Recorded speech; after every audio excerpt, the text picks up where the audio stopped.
Kimda-kim tradingni sizga osonlatgan bo'lsa, bilingki, bu odam sizga kurs sotmoqchi yokida tradingdan umuman xabari yo'q.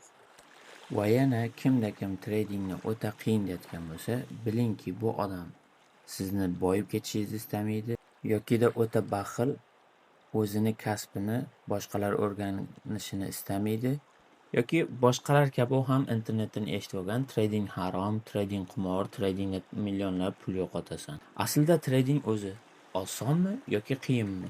Trading ham boshqa kasblar kabi o'zini qiyinchiliklari, o'zini mas'uliyatlari va o'zini xatarli nuqtalari bor.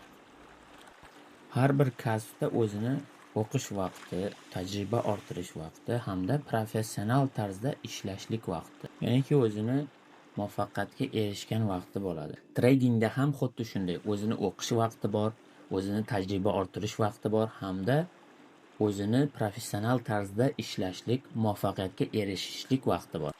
Siz ham tradingni o'rganishlikni istasangiz, bizning sahifamizga va Telegram sahifalarimizga obuna bo'ling, chunki biz tradingga oid foydali kontentlarni sizlar bilan ulashib boramiz.